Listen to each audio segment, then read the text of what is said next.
Laetitia Hallyday, nom synonyme du glamour du showbiz français, est un symbole de résilience, de dévouement et d'amour éternel.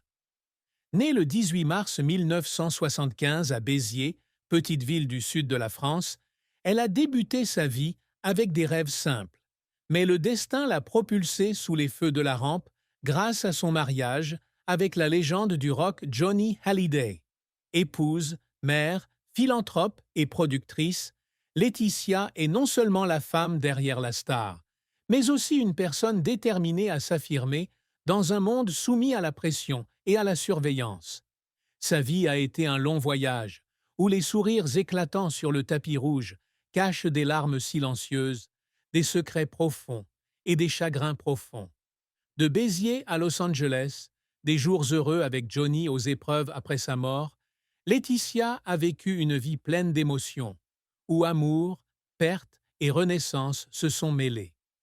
La plus grande tristesse de la vie de Laetitia Hallyday fut la disparition de son époux bien-aimé, Johnny Hallyday, le 5 décembre 2017, après un long combat contre un cancer du poumon. Johnny était non seulement l'époux qu'elle avait épousé en 1996, alors qu'elle n'avait que 21 ans, mais aussi son âme sœur, son guide et le centre de son univers. Leur mariage, malgré 32 ans de différence, fut une histoire d'amour transcendant tous les préjugés, où Laetitia trouva la sécurité et Johnny la paix. Lorsque Johnny reçut un diagnostic de cancer en 2017, Laetitia consacra tout son temps et toute son énergie à être à ses côtés, prenant soin de lui pendant sa douloureuse chimiothérapie et ses derniers jours dans leur maison de Marne-la-Coquette. Elle lui tenait la main, chantait ses chansons préférées et s'efforçait de garder le sourire pour qu'il ne ressente pas sa douleur. Mais lorsque Johnny rendit son dernier souffle, Laetitia eut l'impression que son monde s'écroulait. Elle confia un jour qu'elle pleurait chaque soir dans sa chambre vide, serrant le manteau de Johnny pour se réchauffer. Cette tristesse ne résultait pas seulement d'une perte personnelle, mais aussi d'un sentiment de solitude face à un avenir sans l'homme qui avait façonné sa vie. La pression médiatique et la controverse autour du testament de Johnny n'ont fait qu'aggraver sa douleur, car elle était critiquée pour être l'unique héritière et accusée d'exclure les beaux enfants de Johnny de sa succession. Ces critiques, bien qu'injustes, ont laissé Laetitia incomprise et isolée, comme si son amour pour Johnny était remis en question par le monde. La carrière de Laetitia Hallyday a été une lutte constante pour se définir, sortir de l'ombre de son célèbre mari et créer son propre héritage. Issue d'une famille de la classe moyenne de Béziers, avec son père André Boudou, propriétaire de boîte de nuit, et sa mère Françoise Thibault, Laetitia n'avait aucune intention de se lancer dans le monde du spectacle. Après son baccalauréat, elle s'installe à Miami pour étudier la restauration. Mais son destin bascule lorsqu'elle rencontre Johnny Hallyday dans la boîte de nuit de son père en 1995. Son mariage avec Johnny la propulse sous les projecteurs, mais plutôt que d'être simplement l'épouse de Johnny, Laetitia cherche à se faire une place. Elle commence à gérer la carrière de Johnny, de l'organisation des tournées à la supervision des projets musicaux. Elle coproduit l'album Song pour Cent, 1999, l'un des plus grands succès de Johnny, vendu à plus de 2 millions d'exemplaires et certifié disque de diamant. Son rôle n'est pas seulement de soutien en coulisses, mais aussi de source d'inspiration, aidant Johnny à relancer sa carrière à la fin des années 1990. Après la mort de Johnny, Laetitia a poursuivi sa carrière de productrice et de gestionnaire de sa succession. Elle a fondé la société Born Rocker pour gérer les projets liés à Johnny, de la sortie de l'album posthume Mon pays c'est l'amour en 2018, vendu à plus de 1,3 million d'exemplaires, au concert et à l'exposition commémorative Johnny Hallyday. L'exposition, qui ont attiré des centaines de milliers de fans à Paris et à Bruxelles. Elle a également produit le documentaire Johnny par Laetitia, diffusé sur Netflix en 2022, qui offre un regard approfondi sur la vie et la carrière de Johnny. Laetitia s'est également lancée dans la mode et le caritatif, lançant une ligne de bijoux en collaboration avec Boucheron au profit d'associations de lutte contre le cancer. Cependant, sa carrière n'a pas toujours été de tout repos. La bataille juridique autour du testament de Johnny, dans laquelle elle a été poursuivie en justice par ses beaux-enfants, David Halliday et Laura Smet, pour ne pas avoir reçu son héritage, l'a placée sous le feu des critiques.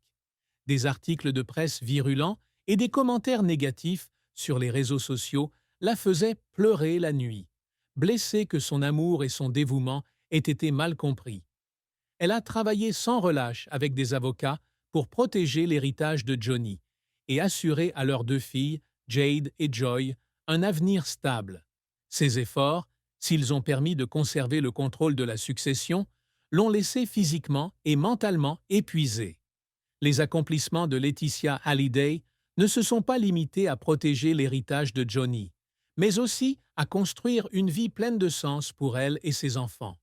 L'un de ses plus grands objectifs est de s'assurer que ses deux filles, Jade, Odette Désirée et Joy, soient élevées dans l'amour et les valeurs qui leur sont chères, à elle et à Johnny. Toutes deux ont été adoptées au Vietnam, Jade en 2004 et Joy en 2008. Et Laetitia a consacré sa vie à leur offrir un environnement sûr et aimant. Elle les a fait venir de France à Los Angeles afin qu'elles puissent bénéficier d'un système éducatif diversifié, tout en les aidant à renouer avec leurs racines vietnamiennes grâce à des visites régulières et à l'apprentissage du vietnamien. Élever Jade et Joy pour qu'elles deviennent des jeunes femmes fortes et confiantes est un objectif que Laetitia s'est fixé avec acharnement, malgré la pression médiatique et les difficultés personnelles. De plus, Laetitia a toujours eu pour objectif d'utiliser sa notoriété pour créer un changement positif. Elle est la fondatrice et la marraine de l'association caritative La Bonne Étoile, fondée en 2012, qui soutient les orphelins et construit des écoles au Vietnam. En 2024, l'organisation a financé la construction de 3 écoles à Hanoï et Ho Chi Minh Ville, offrant ainsi des possibilités d'éducation à plus de 1500 enfants. Laetitia participe également à des campagnes de sensibilisation au cancer, notamment après la mort de Johnny, avec le désir d'aider d'autres familles à échapper à la douleur qu'elle a vécue. Elle rêve également de devenir productrice de films indépendantes, partageant des histoires d'amour, de perte et de renaissance. Elle travaille actuellement sur un projet de documentaire sur les femmes dans le monde du spectacle, dont la sortie est prévue en 2026, afin de rendre hommage aux femmes qui ont surmonté les préjugés pour s'affirmer. Ces réalisations, bien que peu reconnues, témoignent de la persévérance et de la générosité de Laetitia. Les secrets que Laetitia Halliday a longtemps gardés secrets sont sa lutte silencieuse contre les troubles anxieux et ses moments de doute. Malgré son air affirmé et son sourire radieux sur le tapis rouge, Laetitia a souffert de crises de panique, surtout dans les années qui ont suivi la mort de Johnny. Le stress des batailles juridiques concernant son testament, les critiques publiques et la responsabilité d'élever ses deux filles l'ont épuisée. Certaines nuits, elle n'arrivait pas à dormir, allongée dans sa chambre à Los Angeles, s'inquiétant de l'avenir de Jade et Joy, se demandant si elle aurait la force de continuer à jouer son rôle de gardienne de l'héritage de Johnny. Elle a discrètement consulté un thérapeute à Los Angeles, participant à des séances pour apprendre à contrôler son anxiété et retrouver son équilibre. Ces séances avaient souvent lieu tôt le matin, avant qu'elle ne commence sa journée de travail chargée, afin que personne dans la famille ni les médias ne le remarquent. Un autre secret réside dans les sacrifices personnels que Laetitia a consentis pour protéger sa famille et l'héritage de Johnny. Depuis la mort de Johnny, elle a largement renoncé à ses centres d'intérêt, des cours de peinture, une passion qu'elle avait eue dans sa jeunesse, aux voyages personnels, afin de se concentrer sur des projets liés à Johnny et de s'occuper de ses enfants. À un moment donné, elle a dû annuler un voyage prévu à Bali pour régler des problèmes juridiques, se sentant coupable de ne pas prendre suffisamment de temps pour elle. Laetitia a gardé ses difficultés pour elle, ne voulant pas paraître faible, surtout dans un monde où chacun de ses faits et gestes était scruté à la loupe. Seuls quelques amis proches, comme le créateur Hedi Slimane était au courant de ses difficultés intérieures. Après son 50e anniversaire en 2025, Laetitia a commencé à se confier, partageant des pans de son histoire lors d'interviews, espérant encourager d'autres personnes à affronter leurs problèmes de santé mentale. Ce secret, autrefois pesant, est désormais devenu un élément inspirant de son parcours. L'amour et le mariage sont les chapitres les plus beaux et les plus difficiles de la vie de Laetitia Hallyday. Son mariage avec Johnny Hallyday, commencé en 1996, fut une histoire d'amour qui transcendait tous les préjugés d'âge et de statut. Lorsqu'elle rencontra Johnny à la boîte de nuit Amnesia de Miami, Laetitia n'était qu'une jeune fille de 20 ans, aux rêves simples, tandis que Johnny était une superstar de 52 ans, aux millions de fans. Cependant, leur sincérité et leur amour intense prirent le dessus. Johnny déclara un jour que Laetitia était « la lumière de sa vie », lui apportant une stabilité et une joie qu'il n'avait jamais connues dans ses relations précédentes. Ensemble, ils fondèrent une famille avec 2 filles adoptives, Jade et Joy, et vécurent une vie colorée entre Paris, Saint-Barthélemy et Los Angeles. Des moments heureux, comme des soirées karaoké à la maison ou des excursions en bateau sur la Méditerranée, donnèrent à Laetitia l'énergie nécessaire pour surmonter les pressions de la vie publique. Cependant, leur mariage ne fut pas sans heurts. Durant les premières années, Laetitia essuya les critiques du public et des médias, beaucoup pensant qu'elle n'était avec Johnny que pour la gloire et l'argent. Des articles virulents la qualifiant de chercheuse de diamants l'ont blessée et isolée. À un moment donné, elle a pleuré dans les bras de Johnny, lui demandant si elle était vraiment digne de son amour.